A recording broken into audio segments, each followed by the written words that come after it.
Hi, thank you for joining me today. My name is Jamie Kertis with EverThrive Financial Group, and today I have 5 quick yet impactful tips for 401k fiduciaries to help you get 2024 off on the right foot. And I wanted to jump right on in with talking about securing your plan. So this is a play off of Secure 2.0, which was passed in December of 2022.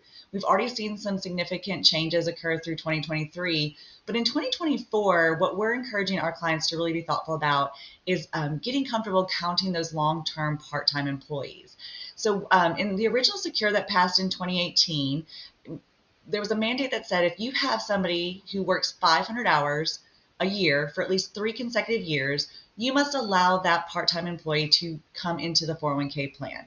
Secure 2.0 said, love that idea, we're going to now make it 2 years. So really starting in 2023 and now through 2024, you need to have been counting, are there any part-time employees that have met that 500-hour requirement? And if so, starting in 1/1 of 25, they need to be allowed to come into the plan for deferrals only. Now, this is an important distinction to make that nowhere in Secure 2.0 does it mandate that you must give them employer matching contributions.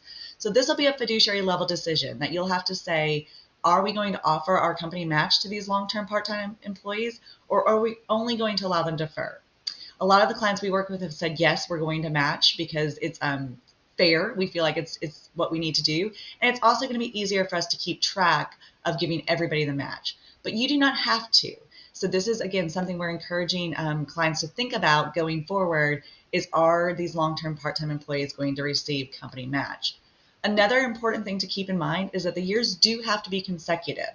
So if you have a part-time employee who worked over 500 hours in 2023, drops below that, so maybe they only worked 300 hours in 2024, they would have to restart counting those consecutive years for 2025 and 2026.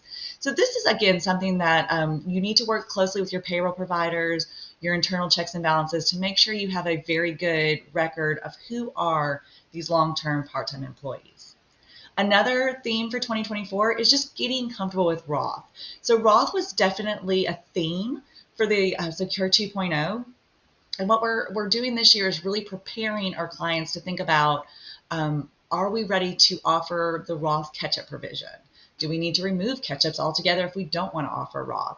Are we going to allow for Roth treatment of employer contributions? These are all important plan level decisions that we're encouraging to be thoughtful about for 2024, so you're ready when they come into effect in 2025 and 2026. Another thing is learning to recount your team members. So this was a favorable change that actually occurred in 2023. It used to be that counting participants for 5,500 purposes included anybody who was eligible, whether or not they were putting money into the plan. The clarification that came last year was that you now have to actually be deferring money into the plan, receiving employer non-elective or profit sharing contributions, which causes you to have a balance, to be counted.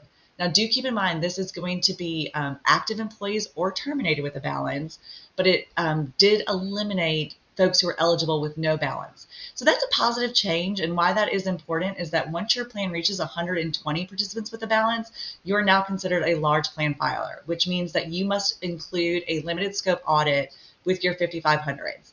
And I know you hear the word audit and you think, oh, that does not sound good.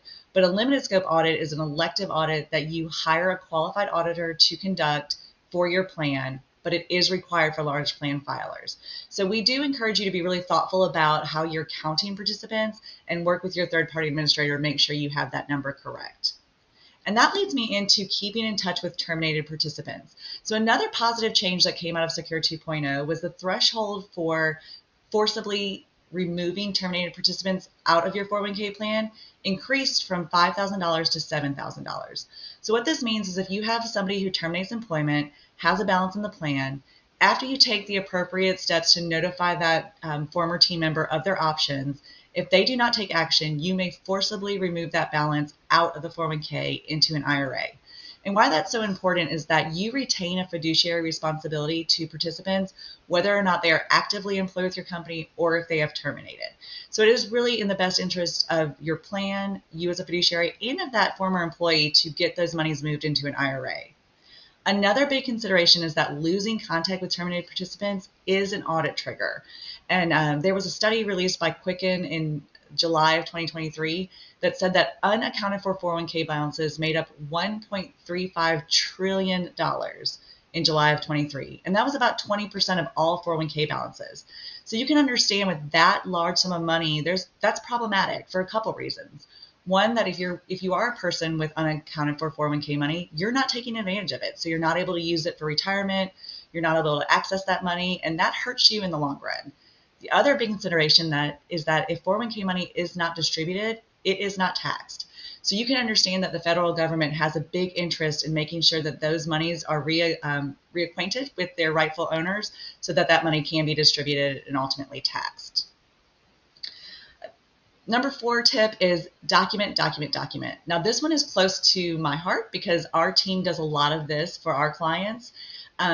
We really encourage you to make sure you have good committee documents, a committee in place, an investment policy statement, and that you are keeping track of all communications that you have in your committees and with your participants. And one of the things to remember is that even the best intentioned decisions need to be documented. If you can't recall why something was done or why an investment change was made or a plan document decision was made, it's like it never happened. And so, again, we do this for our clients. We keep track of meeting minutes, committee documents. But again, if you are not doing this, I really encourage you to do so because you're going to want to have a paper trail of everything you do regarding the 401k plan. And then finally, it's already time to prepare for 2025. So one thing that you need to be keeping track of in 2024 is those individuals who are making over $145,000 of eligible compensation, because starting in 2025, those individuals will have to treat catch-up money only as Roth. So again, when I mentioned earlier, you need to make a decision whether or not you're going to allow for catch-ups. If you do not want to allow for Roth, this is why, because starting in 25, you're going to have have a Roth provision in your plan if you want to allow for catch-ups. Also, if you are age 60 to 63, you're going to have an opportunity to put more money aside in the form of a catch-up. So it's going to be the lesser of $10,000 or half more than what the catch-up limit is. So again, payroll considerations, plan design considerations for that enhanced catch-up. Also, now is the time to be thinking about whether or not you want to allow for the Roth treatment of employer contributions.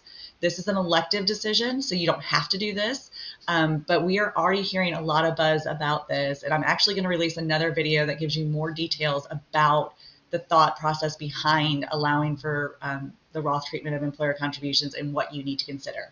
But this is all things that now is really the time to be thinking about to make sure that your plan is ready for 2025, 2026, and going forward. So thank you again so much for tuning in today. We always look forward to hearing from you for questions, either through email, phone, or if you want to engage with us on social media. You, of course, can subscribe to our channel for more videos like these that hopefully are adding some value to you as a plan fiduciary. Please feel free to contact me if you have any further questions. And if not, I look forward to you tuning into our next video series. Thank you so much and have a great day.